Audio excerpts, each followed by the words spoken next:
사실 굉장히 패러독스이컬 하잖아요. 왜냐하면은 교회력의 시작인데 사실 종말을 얘기하고 있잖아요.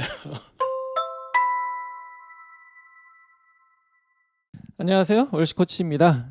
오늘은 절기에 대한 이야기, 특별히 대림절에 관한 이야기를 이제 하려고 하는데요. 오늘은 김호경 목사님이 바쁘셔서 함께하지 못한 가운데 구독과 좋아요. 담 목사님과 제가 둘이 특별히 또 담 목사님의 초청을 받아서 담 목사님의 아지트 집 제 집이죠. 집이죠. 하여튼 담 목사님 사시고 많은 것들을 하시는 곳에서 함께 이야기를 나누게 되었습니다.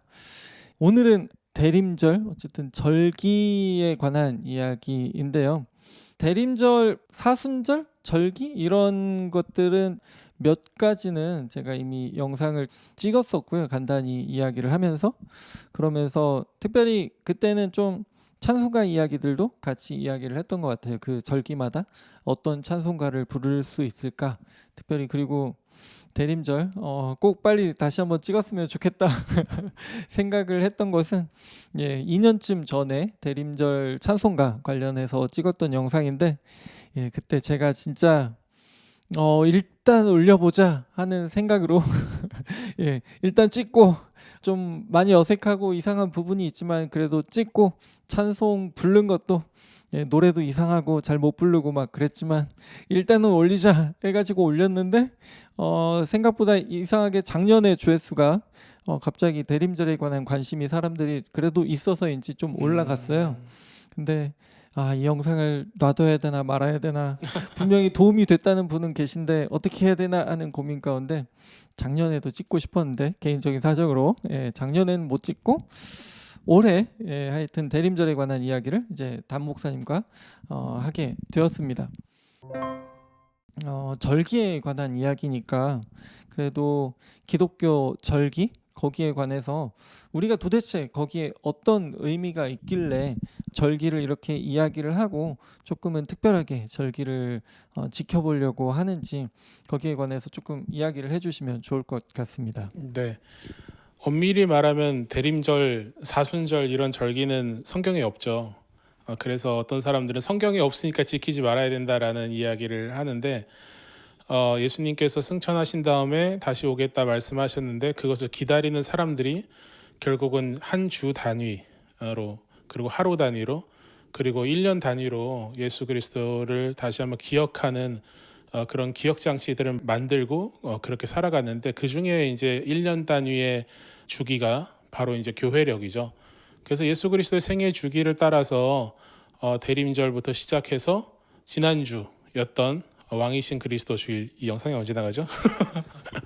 대림절 전에 최대한 올려보도록 하겠습니다. 네.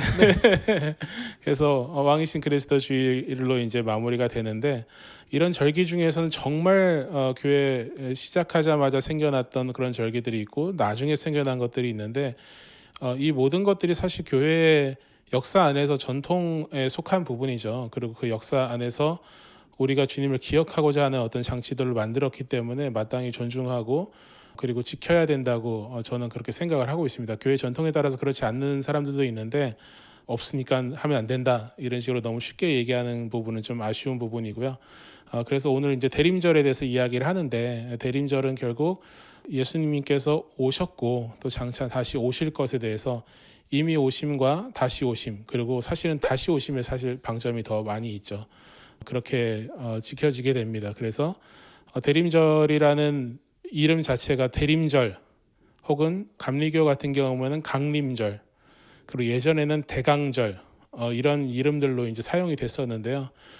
대림절 같은 경우에는 예수 그리스도를 오신 것을 기다리는 그런 의미가 있고 대강도 사실 강림을 기다리는 이런 의미가 있고 강림절은 이제 주님께서 오시는 것에 대해서 이제 기다리는 부분인데 사실 애드벤트 그러니까 아드벤투스라는 라틴어에서 왔는데 오다라는 뜻이거든요. 무엇으로부터 오다.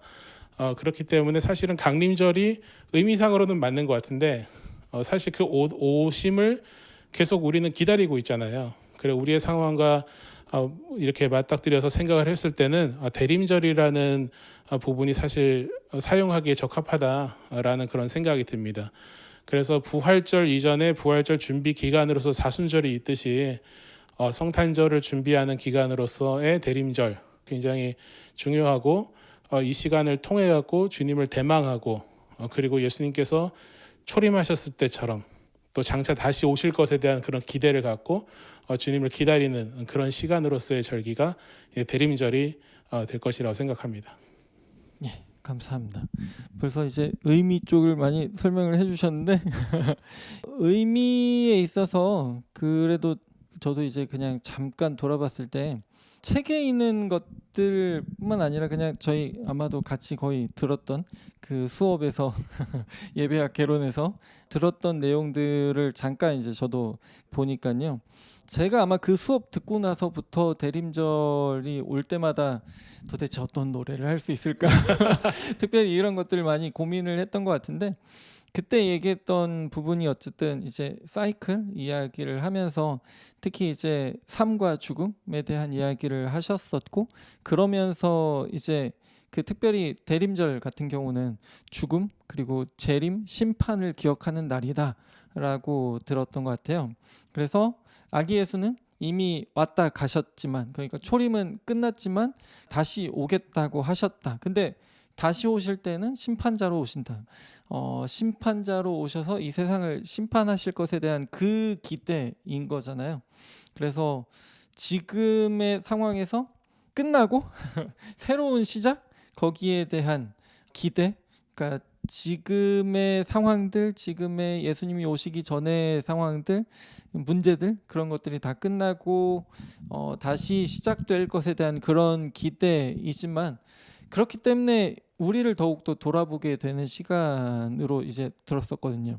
그래서 화로다 나여 망하게 되었도다 이제 그 구약에서 있었던 그런 고백처럼 그렇게 고백하지 않을 수 있도록 우리가 어떻게 해야 될지에 대한 부분이 이야기되어야 되는 때로 들었던 것 같아요.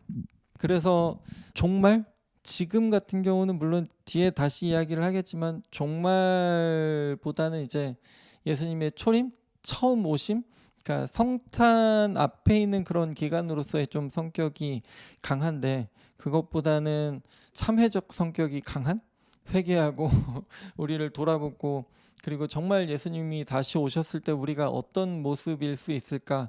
우리가 그 심판 가운데 어떻게 서 있을 수 있을까?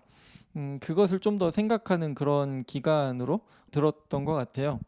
근데 이제 책들을 보니까 책들에서는 거기까지 조금 잘 안 가는 부분들은 보이긴 하더라고요.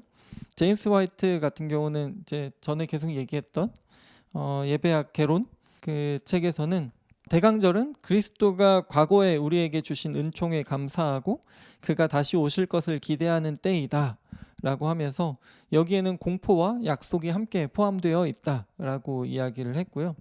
너무 간단하게 써놨긴 했던데 예 그리고 루스덕은 이제 조금 길긴 한데요. 베들레헴에 오신 그리스도를 고대할 뿐만 아니라 동시에 이제 현재와 미래로 오시는 그리스도를 응시한다라고 이야기를 하고 있었고요. 그러면서 하나님의 모든 뜻이 이 땅에서 이루어질 것이라는 소망과 염원을 표현한다. 이것은 현재의 세상과 우리 삶의 한계를 있는 그대로 인정하는 것과 관련된다. 이는 곧 그리스도의 영향력을 환영하는 새로운 삶의 방식을 수용함을 의미하는 것이다. 하면서 대림절의 교회는 하나님의 기름 부음을 받은 자를 갈망하는 이야기를 다시 듣는다라고 이제 이야기를 하고 있었고요. 그러면서 기다림, 그러면서 예수님의 다시 오심에 대한 기다림, 그리고 동시에 이야기되는 부분들이 있었다라고 한다면 이제 하나님 나라, 하나님 나라의 완성, 오는 부분에 대한 그러니까 예수님의 오심, 하나님의 나라가 임함, 좀 그런 쪽에 포커스가 좀 맞춰져 있었던 것 같고요. 제가 잠깐 말씀드리긴 했는데 혹시 여기에 추가해서 좀 저희가 대림절에 이런 의미가 있습니다. 이렇게 하면 더 좋습니다라는 것들을 또 생각할 게 있을까요? 일단은 아까도 잠깐 언급했듯이 부활절의 준비 절기로서 사순절이 있듯이 주현절 혹은 성탄절의 준비 절기로서 이제 대림절이 존재를 하는 거죠. 과거에 부활절 그리고 주현절 그리고 이후에는 성탄절로 이렇게 됐는데 대부분 이때 세례가 있었거든요. 지금도 부활절이 가장 세례를 받기에 가장 적합한 그런 날이고, 또 과거에는 주님께서 세례를 받았다 해서 이제 주현절 혹은 주님의 수세주일 이런 것에 대한 준비 기간으로서 이제 세례자를 준비시킬 수 있는 그런 기간이기 때문에 이 모든 것들이 사실 다 세례 교육하기에 굉장히 적합한 그런 내용이라고 생각이 돼요. 근데 성탄절이든 주현절에는 주님이 나타나셨던, 주님이 태어나셨던 이 부분은 결국 주님에 대해서 이야기를 하고 있잖아요. 그럼 주님에 대해서 이야기를 하면 주님께서 다시 오신다고 약속하셨다고까지 이야기를 하게 되죠. 그럼 우리는 지금 그 주님, 이미 오셨고 장차 다시 오실 그분을 기다리는 그 기간 속에 주님의 순결한 신부로서의 준비되는 그 과정 속에 있기 때문에 그것이 사실 또한 대림절이 갖고 있는 주님을 대망하는 그런 종말론적인 기대를 갖는 그런 굉장히 중요한 어떤 시기가 되겠죠. 이게 좀 약간 그런 것 같아요. 그러니까 엄청 힘들게 설악산 밑에서 끝까지 올라가게 되면은 그 올라갔을 때 어떤 희열이 존재하잖아요. 근데 우리가 무슨 케이블카 타고 올라가서 갑자기 정상까지 올라가 보면은 물론 거기서의 어떤 그것도 존재를 하겠지만, 느낌도 존재하겠지만, 이 시퀀스라고 하죠. 이런 그 과정이 존재를 했을 때 그게 더 빛을 발하는 거잖아요. 고난 주간을 잘 지켰을 때 예수님의 부활이 더 이렇게 강력하게 와닿듯이 강림절, 대림절 이런 기간을 통해서 주님을 대망했을 때 성탄절이 다가오죠. 주님께서 2000년에 오셨잖아요. 그러면 우리의 지금 현재 이 기다림 동안 주님께서 다시 오신 것을 맞닥뜨리게 되는 그런 어떤 기대를 이제 갖게 되는 거죠. 그래서 이 대림절에 갖고 있는 어떤 그런 소망, 그리고 주님의 순결한 신부로서 자기를 스스로 준비를 하고, 그리고 주님을 맞이할 것에 대한 그런 희망을 갖게 되는, 사실 굉장히 패러독스이컬 하잖아요. 왜냐하면은 교회력의 시작인데 사실 종말을 얘기하고 있잖아요. 근데 주님께서 오신다고 하셨기 때문에 그 종말을 기다리면서 그 종말이 오기까지의 준비되는 그 과정이 결국 우리의 그리스도인들의 삶일 텐데, 그것이 또한 종말론적인 삶일 텐데, 그것을 가장 처음부터 상기시키는 굉장히 중요한 절기라고 저는 그렇게 생각을 합니다. 네, 감사합니다.